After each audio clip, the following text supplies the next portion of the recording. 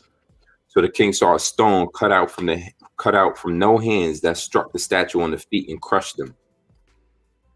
Verse 35, then was the iron, the clay, the brass, the silver, and the gold broken to pieces together and became like the chaff of the summer threshing floor. And the wind carried them away, that no place was found for them. And the stone that smote the image became a great mountain and filled the whole earth. All right, so the statue was of 4 major kingdoms. All right. And the whole statue was then broke as chaff. And the stone is what broke the statue. Then that stone became a great mountain. Now, obviously, we're going to get into it, but I'm going to say it anyway for now. The statue represented 4 major kingdoms, as we have here in the timeline: the Babylonian, Medo-Persian, Greek, and the Roman. And that stone symbolized Yahweh. Okay, that stone cut without hands that broke the image symbolized Yahweh. All right, and that great mountain symbolizes the kingdom to come. But let's move on to verse 36. It says the interpretation: Babylon, the first kingdom. This is the dream, and we will tell the interpretation thereof before the king. So Daniel said he will interpret the dream. Verse 37, thou, O king, are the king of kings. For the God of heaven hath given thee a kingdom, power and strength and glory. So he told the king that he has given, that the Most High has given, he's been given all power and strength. Verse 38, wheresoever the children of men dwell, the beasts of the field and the fowls of the heaven hath he given into thine hand, and hath made thee ruler over them all. Thou art his head of gold. So King Nebuchadnezzar's Babylonian Empire is the head of gold. It says here, Medo-Persia and Greece. Daniel's 2:39. And after thee shall arise another kingdom inferior to thee, and another third kingdom of brass, which shall bear rule over all the earth. All right, so the breast of silver symbolized the Medo-Persian Empire, as you see here. And the stomach and the thigh symbolizes the Alexander the Grecian Empire. Let's go back, verse 40. And the fourth kingdom shall be as strong as iron, for as much as iron breaketh in pieces and subdueth all things, and as iron that breaketh all these shall it break in pieces and bruise. So the fourth kingdom is as strong as iron. That's the Roman Empire. The iron represents the military might of the Roman Empire. The fact that it shall take over all the existing nations and the rulerships at that time. That's what it means. It shall break in pieces and bruise. All right, verse 41. And whereas thou sawest the feet and toes, part of potter's clay and part of iron, the kingdom shall be divided, but there shall be in it of the strength of the iron, for as much as thou sawest the iron mixed with miry clay. Let me read that again. And whereas thou sawest the feet and toes, part of the potter's clay and part of iron, the kingdom shall be divided, but there shall be in it of strength of the iron, for as much as thou sawest the iron mixed with miry clay. So in verse 41, the feet and toes symbolizes the EU. They resemble the last leg of the Roman Empire. All right, we know what the EU nations are all about. All right, As a matter of fact, let me grab EU. Let's see what comes up here. EU. All right, EU is the European Union. It's their flag, supernatural political and economic union of 27 members states that are located primarily in Europe, right? But in the beginning of them was more or less, it was just 10, because this is what's considered this land that came out of the Europe, that the European Union stands today. This land was all Roman Empire, which was considered Western Roman Empire. When they split into the Roman when the Roman Empire split, they split into the West, which became the 10 toes states, which is the EU, and then there was the Eastern Rome, which became like Turkey and Greece and whatnot. So initially, the EU only consisted of 10 nations out of this side. That was the 10 toes. Now, the reason why they're part, let's go back into the Daniels real quick. As you can see here in verse 42. And as the toes of the feet were part of iron and part of clay, so the kingdom shall be partly strong and partly broken. Now the EU nations, as you see here, are partly strong and partly weak. Part of the EU nations are financially strong, and part of the EU nations are financially weak. The UK, which is highlighted here because I believe they're trying to break out. Germany, Belgium, if I'm not mistaken, these are strong. Sweden, Denmark, these are strong parts of the EU. Spain, Portugal, Greece, Romania, these are very weak. Czech Republic, Poland, these are weakened parts of the EU. All right, going back to Daniel 2:42. And as the toes of the feet were part of iron and part of clay, so the kingdom shall be partly strong and partly broken. All right, let's move on now. Verse 43. And whereas thou sawest iron mixed with miry clay, they shall mingle themselves with the seed of men, but they shall not cleave one to another, even as iron is not mixed with clay. So they will ultimately turn on each other. The divine kingdom. Excuse me. Verse 44.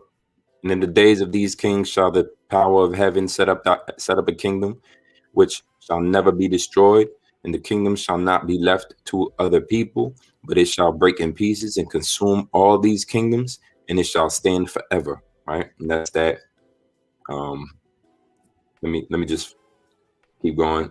So verse 44: the Most High's eternal kingdom of heaven will be set up on earth after consuming the remaining kingdoms. You can see in the timeline, that's where the stone cut out without hands. So it begins to be just, that's the future. After that, no more kingdoms, no more kingdoms left. The only kingdom is going to be the kingdom of the Most High, and it's eternal. Verse 45, for as much as thou sawest that the stone was cut out of the mountain without hands, and that it break in pieces the iron, the brass, the clay, the silver, and the gold, the great power hath made known to the king what shall come to pass hereafter.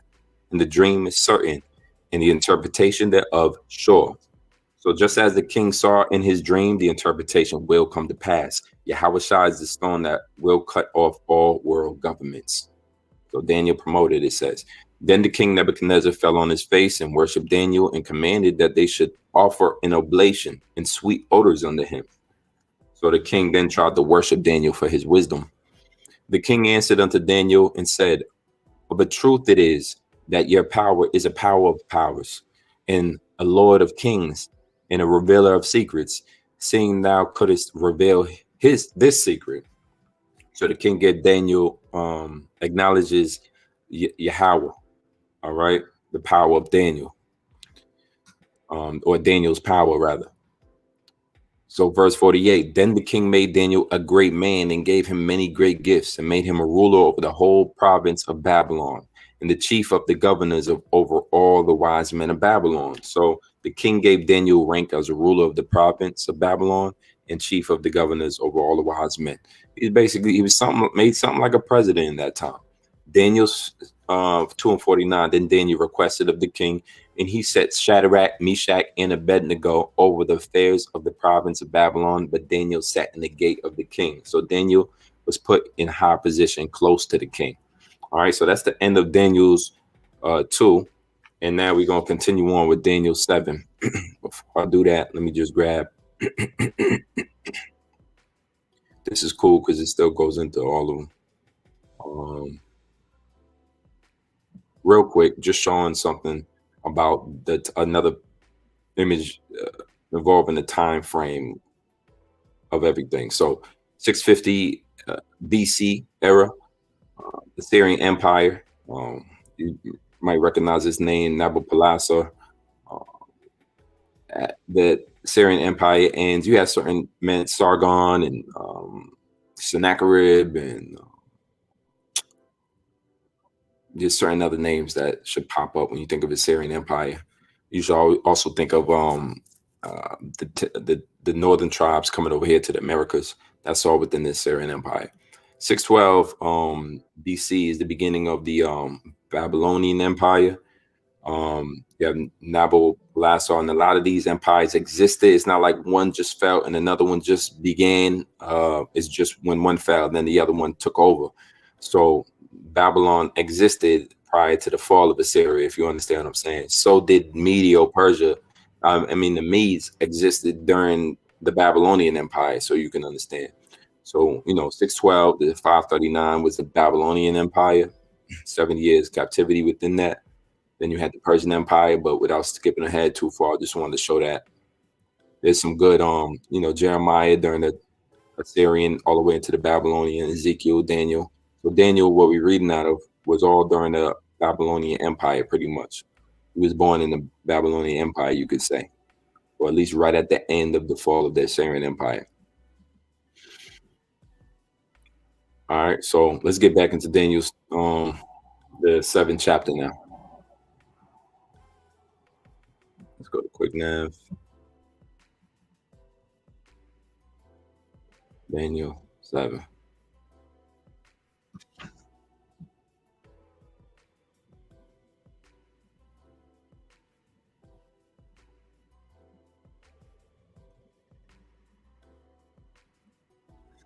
All right, so here we go. Vision of the 4 beasts, Daniel 7.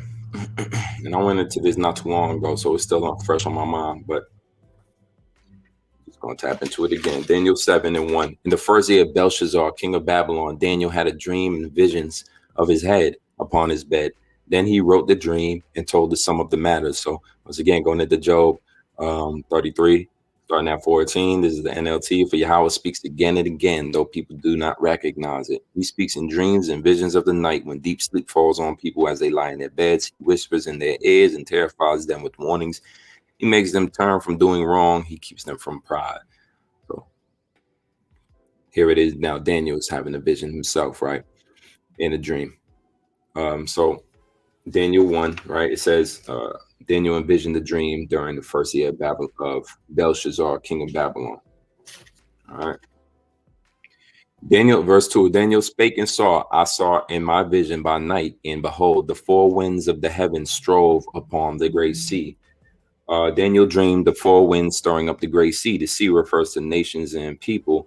The winds refer to the 4 winds or the 4 angels from Revelations, the 7th chapter. Let's see if they even have it in the cross ref. I'll let us see if they had that part. Yeah, as you can see the cross ref ain't that bad at all. Cross ref got it right here. The 4. It says Revelation 7 and 1. And after these things, I saw 4 angels standing on the 4 corners of the earth, holding the 4 winds of the earth, that the wind should not blow on the earth, nor on the sea, nor on any tree. So you see, they're holding back the winds here. The wind symbolizes destruction. So let's go right back into what we had here. Close that out.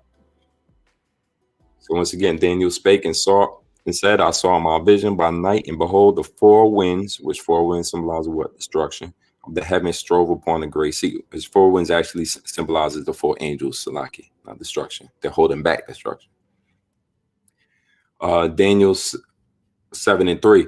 And 4 great beasts came up from the sea, diverse one from another. Let me just get a picture of let me get a picture of that real quick.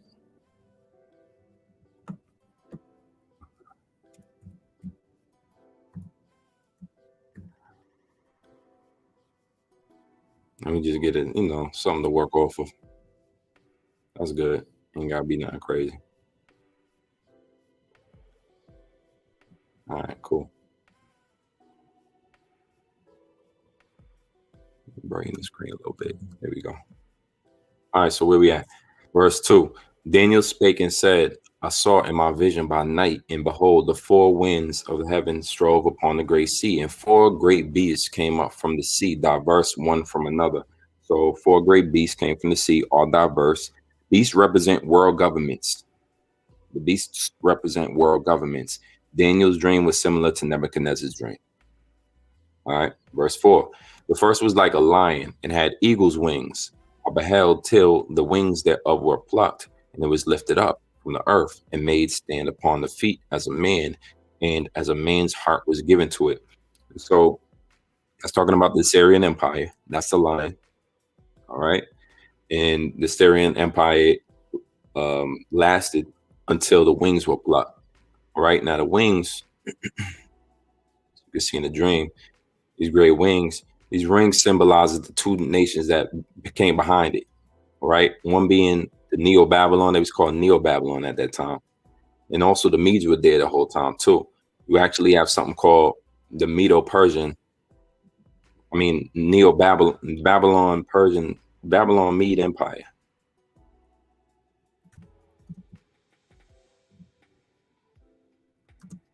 Let's see if it pops up.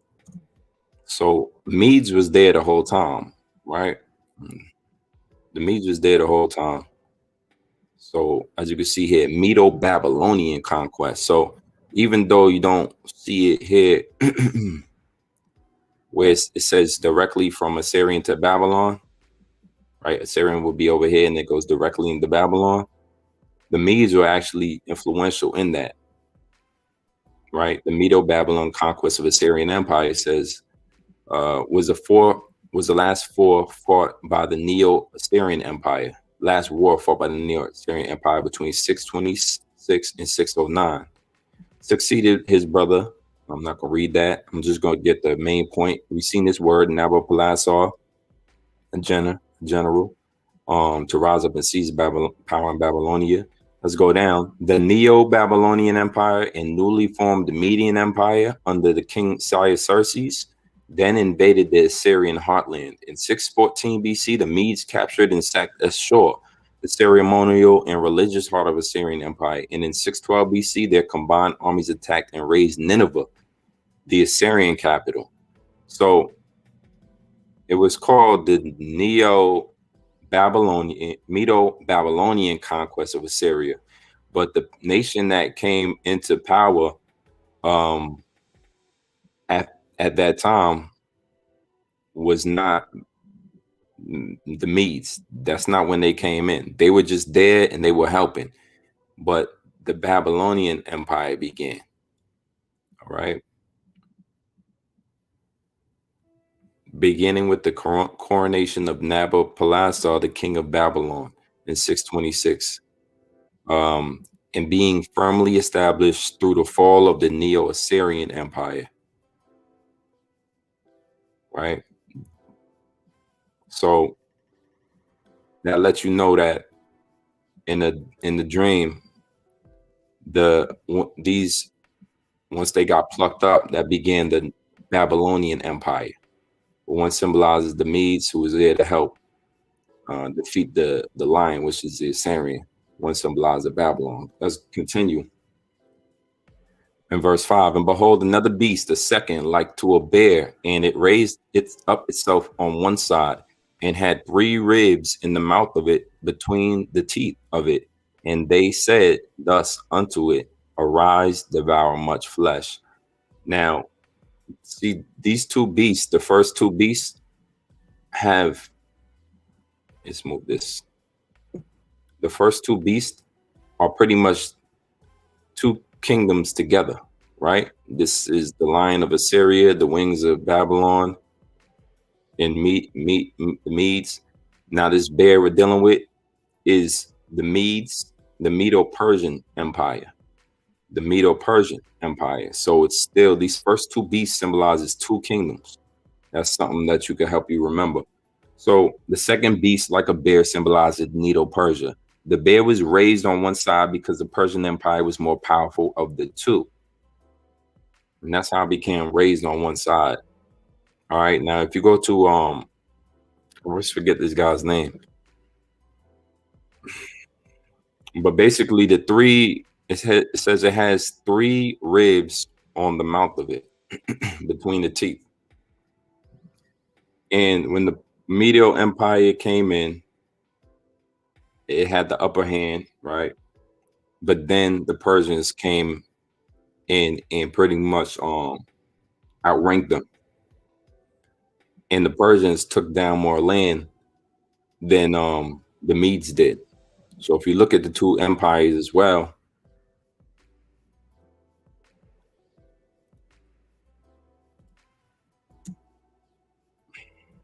if you look at the two empires, you'll see that the Medes Empire was a lot smaller. It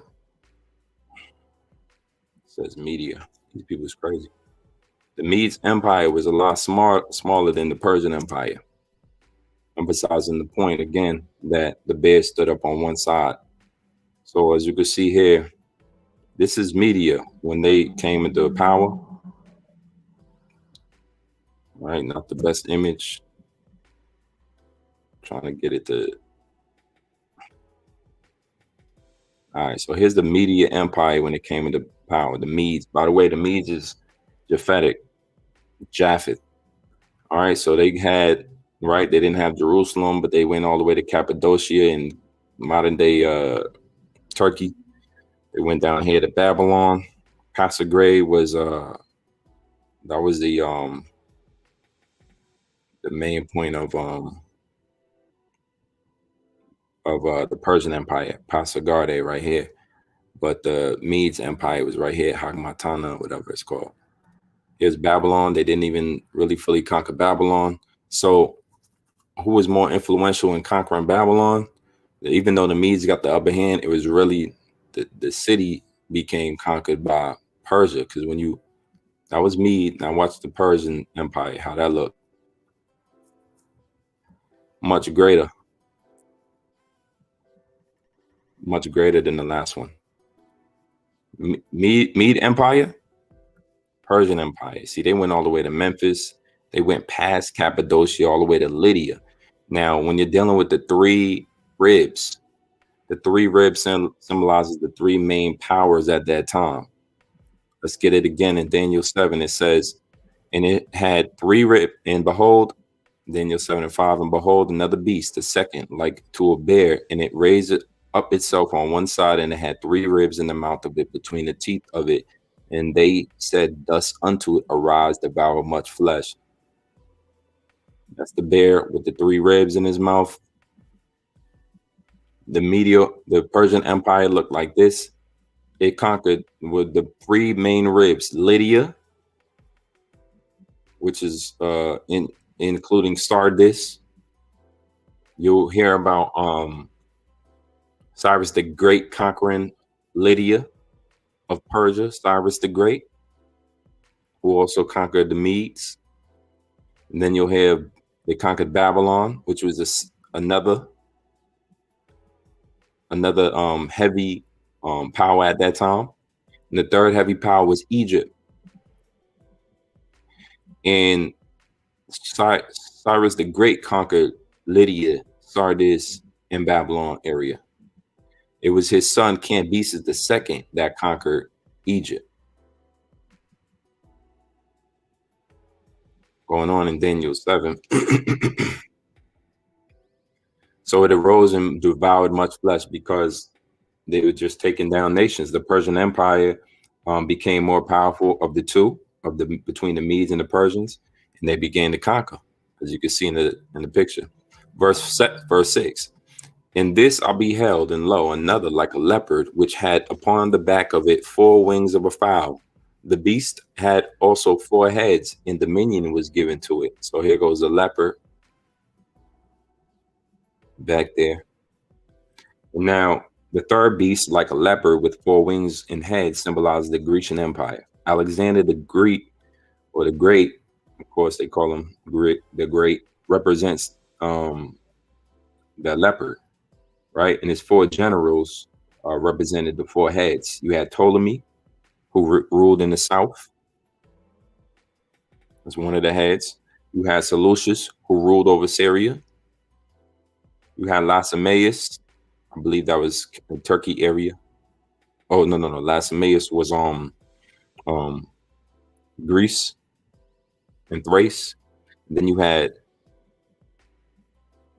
Cassandra, which was on the Turkey side in Bithynia, I believe it's called. That little space that connects Turkey to Greece. That's where he ruled. So that was the 4 heads: Ptolemy, Seleucus, Lacenaeus, and Cassandra. And that's what First Maccabees, the first chapter, goes into. I ain't gonna go into that right now though. I got a little more to go. Daniel 7:7. After this I saw in the night visions, and behold, the 4th beast, dreadful and terrible and strong exceedingly. And it was great, and it had great iron teeth, and it devoured and brake in pieces and stamped the residue with the feet of it. And it was diverse from all the beasts that were before it, and it had 10 horns. So now we got this last beast right here, diverse from the rest, 10 horns. And so the last dreadful beast, who had iron teeth, the iron teeth symbolizes his mighty military. That was the mighty military of that iron beast. That last beast, which is the Roman Empire. All right. It was diverse. The Roman Empire was diverse from all the beasts before it, because that Caesars were elected to the office. And when you go into, do I have it here? You go into First Maccabees, the 8th chapter, I believe it is. And you go into around the 8th verse. Where is it? First Maccabees. Give me a second.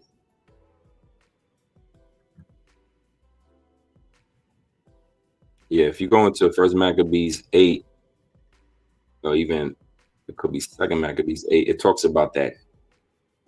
Just how they had senators. If you know exactly where that is, just put that in the comment section. They had elects, they had councils.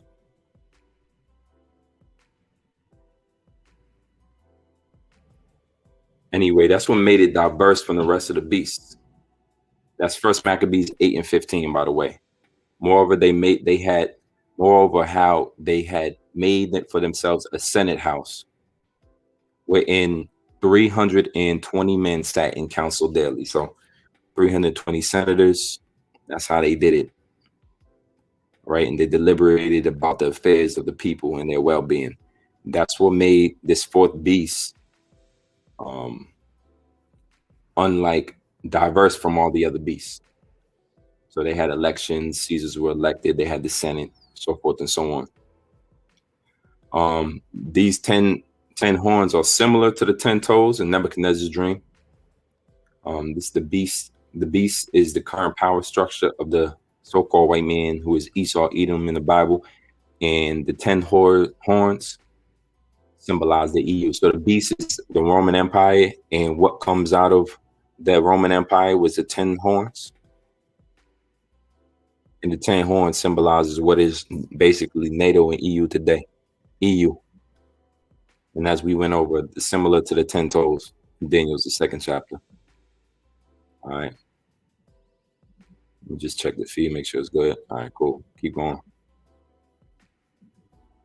So now we are at verse 8. I considered the horns, and behold, there came up among them another little horn, before whom There were three of the first horns plucked up by the roots, and behold, in this horn were eyes like the eyes of a man, and a mouth speaking great things.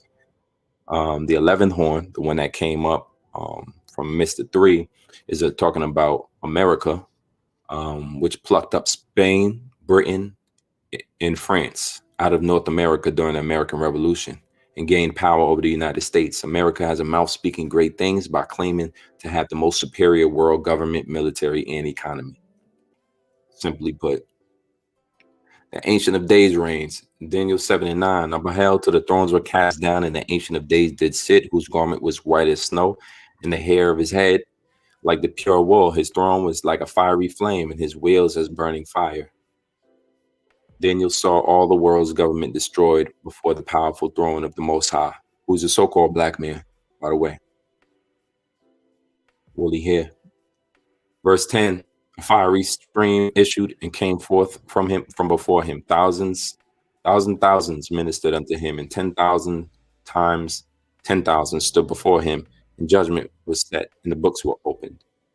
So the Most High's throne was mighty, with hundreds of millions of angels surrounding him. Verse 11, I beheld then, because of the voice of the great words which the horn spake, I beheld even till the beast was slain and his body destroyed and given to the burning flame. So Daniel saw America being destroyed in thermonuclear fire.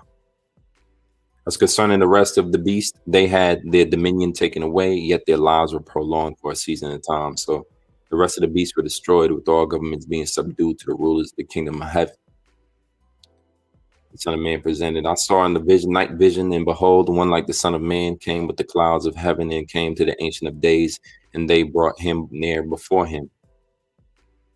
The Son of Man is Yahushua. He came with the clouds of heaven, so-called UFOs, to the Most High's throne. And there was given him dominion and glory and a kingdom that all people, nations, and languages should serve him.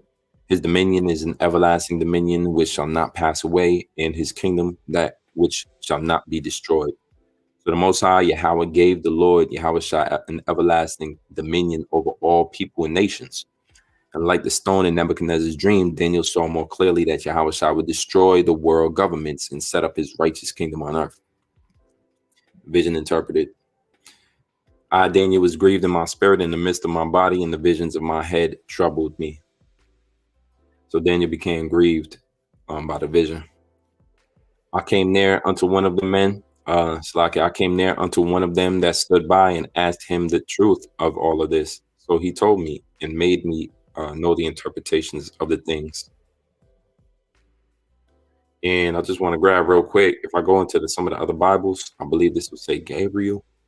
Let's see. Nah, maybe I'm jumping the gun.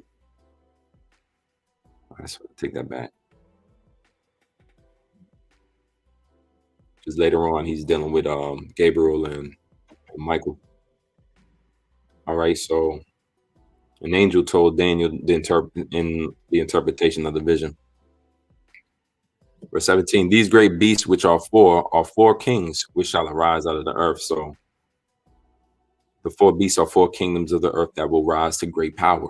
Verse 18, but the saints of the Most High shall take the kingdom and possess the kingdom forever, even forever and ever. So ultimately, the Israelites, who are the saints of the Most High, will take power from the heaven and control them in a rulership without end. All right, take power from all of these kingdoms.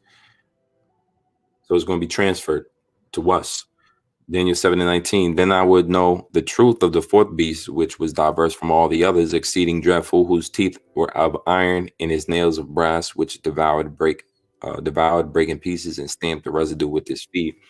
So Daniel inquired of the fourth dreadful beast, and of the 10 horns which were in his head, and of the others which came up, and before whom 3 fell, even of that horn that had eyes in the mouth that speak very great things, whose look was more stout than his fellows. So the meaning, he asked the meaning of its 10 horns and the eventual 11th horn. And I beheld the same horn made war with the saints and prevailed against them.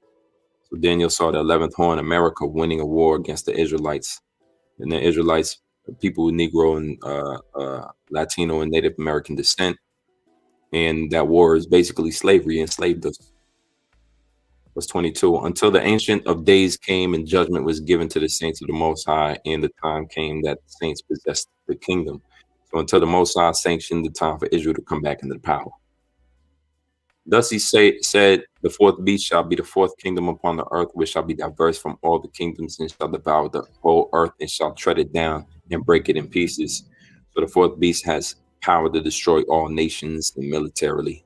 That's how they do it, through their military. Verse 24, and the 10 horns out of the kingdom are 10 kings that shall arise, and another shall arise after them, and he shall be diverse from the first, and he shall subdue 3 kings. So the 10 horns is the EU. It will rise along with America. And he shall speak great words against the Most High, and shall wear out the saints of the Most High, and think to change times and laws, and they shall be given into his hand until the time and times, and the dividing of times. So the time and time, dividing of times, I'll start with that. That's 350 years. Time, dividing of times is 350 years. Time, times, and dividing of time. And that's from 1620 to 1970. And what happened is the beginning of the awakening of the Israelites into who we really are, right? And that happened in 1970, right around the time, late 60s, right around the time Abba Bivens first started teaching who the Israelites are in the streets, right? So America, it starts out by saying, he shall speak great words against the Most High, he shall wear out the saints of the Most High. America speaks out against the Most High by allowing gay rights, promoting women over men, and not upholding the laws of the Bible and truth. All right, they weighed down the Israelites through its unrighteous laws and decrees. Obviously, they did that as well through slavery. They altered times by claiming day in the fall, claiming a day in the fall and spring seasons as daylight savings time, and they have so-called leap years. And the fact that the Israelites are slaves here in America until the Most High gave this knowledge to us meant that the dividing of times and the end of that period, wearing us out, has ended. Verse 26, but the judgment shall sit, and they shall take away his dominion to consume and to destroy it unto the end. So basically in a different time frame than we was when we first came over here. That's also symbolizing that we in a whole nother time. But the judgment shall sit, and they shall take away his dominion to consume and destroy it unto the end. So judgment is set that the so-called white man's power will be taken from him. And the kingdom and dominion and the greatness of the kingdom under the rule, under the whole heaven, shall be given to the people of the saints of the Most High, whose kingdom is an everlasting kingdom, and all dominions shall serve and obey him. So the Israelites will come into an everlasting rule over all people. Verse 28, hitherto is the end of the matter. As for me, Daniel, my cogitations much troubled me, and my countenance changed in me, but I kept the matter in my heart. So that was the end of the interpretation. Daniel's countenance changed, but he kept it to himself. Now we're going into Daniel's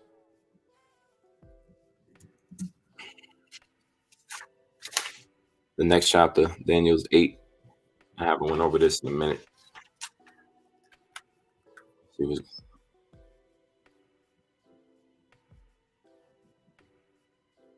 Okay. So we go, Daniel's 8. It says, vision of the ram and goat. In the 3rd year of the reign of King Belshazzar, a vision appeared unto me, even unto me, Daniel, after that which appeared unto me at first. So another vision appeared to Daniel 3 years after the first, after the one in chapter 7. And I saw in the vision, and it came to pass when I saw that I was at Shushan in the palace, which is in the province of Elam. And I saw in the vision, and I was by the river Ulai. So vision, Daniel saw himself in a vision in the land of Elam besides the Ulai River. Then I lifted up mine eyes and saw, and behold, there stood before me, before the river, a ram which had 2 horns.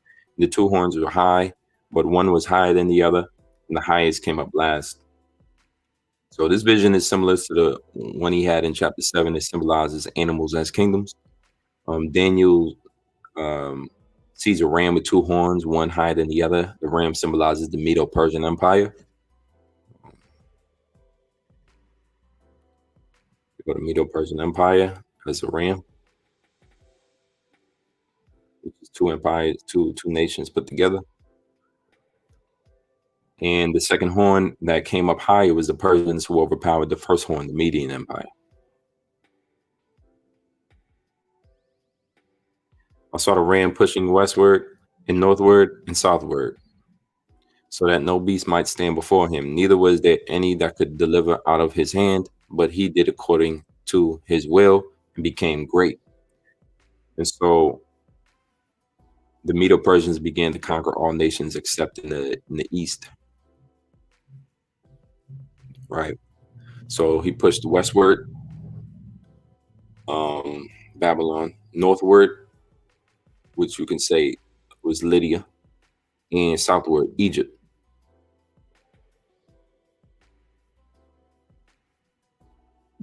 All right. And that's them three,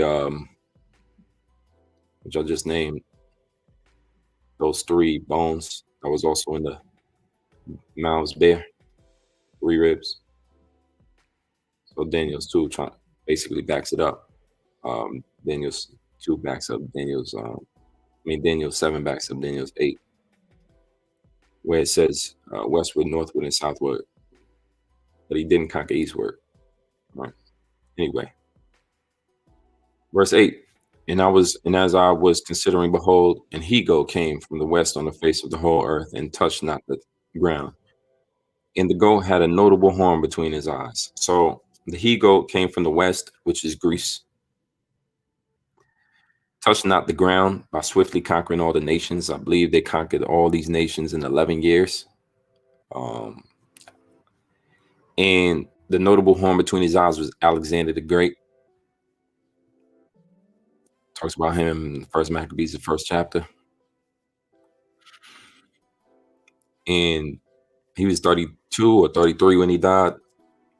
And I think his first battle was at 14. So it was only about 11 years that he had, ultimately from the 16 or 14. But he started young. Daniel's 8 and 6, and he came to the ram that had 2 horns, which I had seen standing before the river, and ran unto him in the fury of his power. So the he-goat came up to the ram by the river with the fury of his power. And I saw him come close unto the ram, and he was moved with choler against him, and smote the ram and brake his 2 horns. And there was no power in the ram to stand before him, but he cast him down to the ground and stamped upon him. And there was none that could deliver the ram out of his hand. So choler means anger or hatred. At the river, the he-goat smote the ram utterly. And these are all battles and wars that were fought between Xerxes and Artaxerxes, and dealing with when Alexander the Great conquered Greece. Conquered Medo-Persia. You can go into the secular history on that. It's all there. Yeah. And I saw him come close unto the ram, and he was moved with choler against him, and smote the ram and brake his 2 horns. And there was no power in the ram to stand before him, but he cast him down to the ground and stamped upon him, and there was none that could deliver him out of his hand.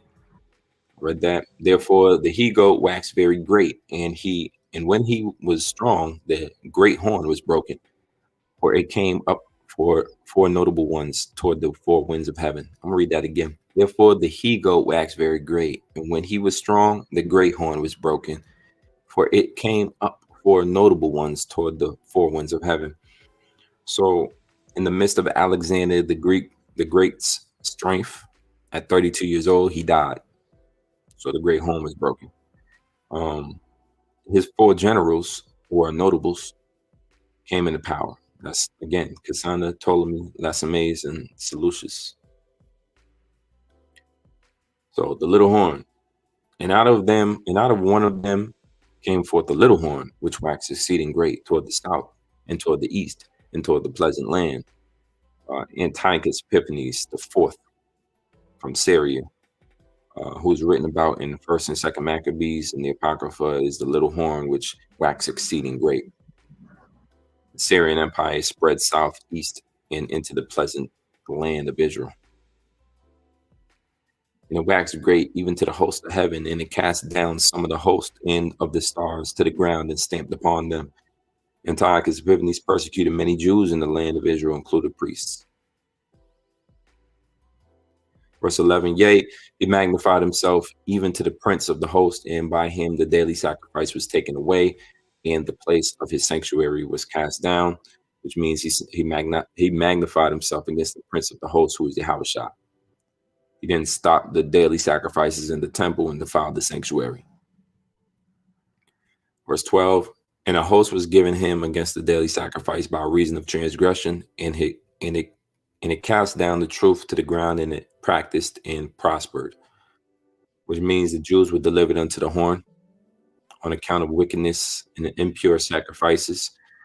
The truth was cast to the ground, meaning Israel would be stopped from practicing the law, and the books of the law would be forgotten. Verse 13, then I heard one saint speaking, and another saint said unto the certain saint which spake, how long shall the vision concerning the daily sacrifice and transgressions of desolations to give both the sanctuary and the host to be trodden underfoot?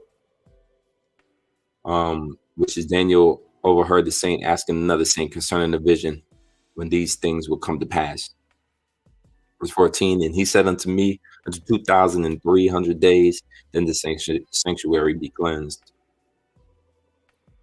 So Daniel was told that the sanctuary would be cleansed in 2,300 days, which was 165 BC by Judas Maccabees.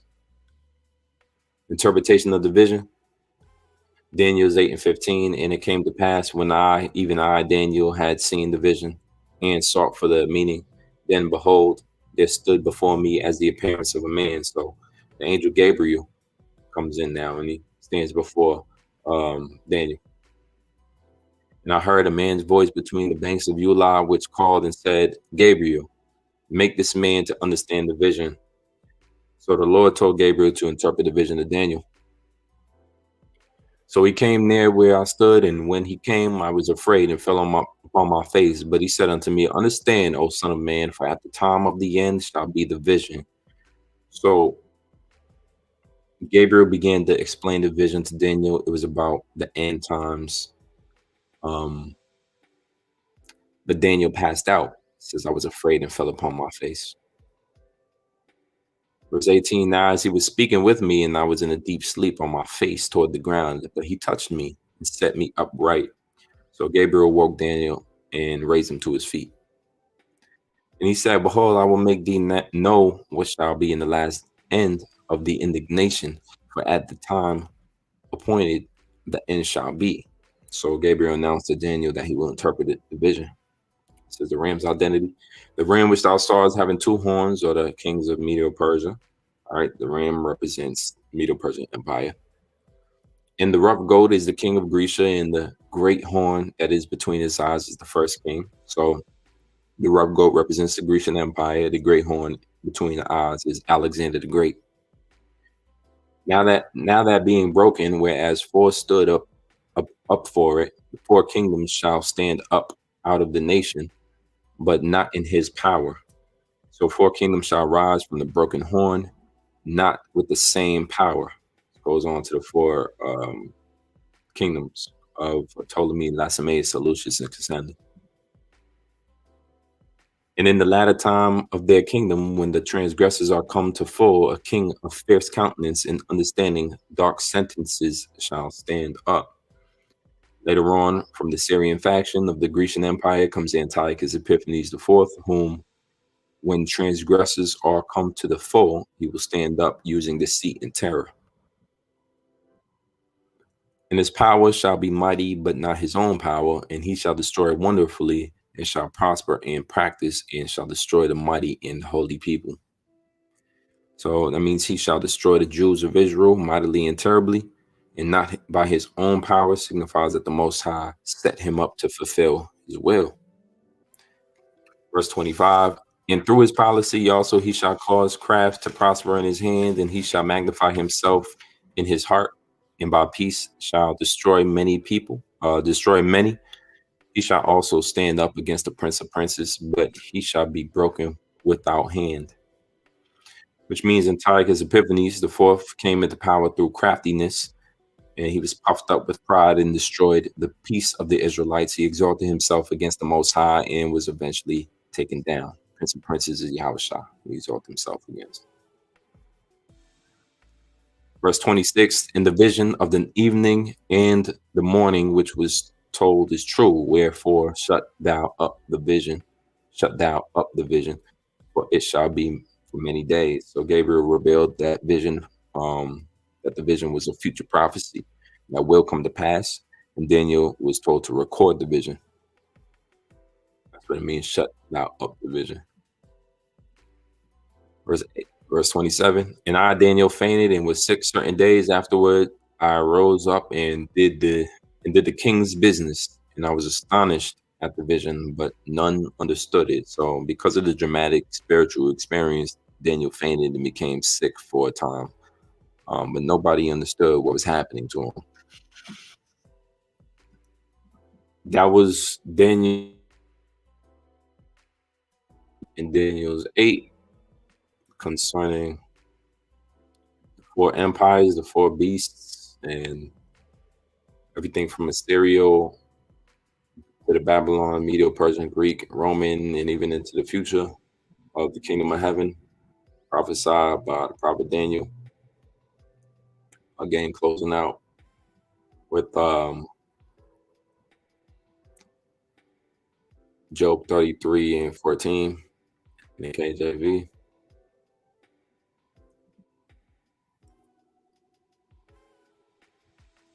It says, for it happened once, yea, twice, yet man perceiveth it not. In a dream of the night, when deep sleep falleth upon men, and the slumberings upon the bed, then he openeth the ears of men and sealeth their instruction, that he may withdraw man from his purpose and hide man from his pride. I brought this out. This video was edifying. Call Haloyim Yahweh Bashem Yahushua, Bashem Rakakodash. I want to my apostles and elders of Great Millstone who rule well. Shalom and salutations to you brothers out here that's pushing the words of truth and sincerity. I brought this out. This video was edifying. Until next time, shalom. Above.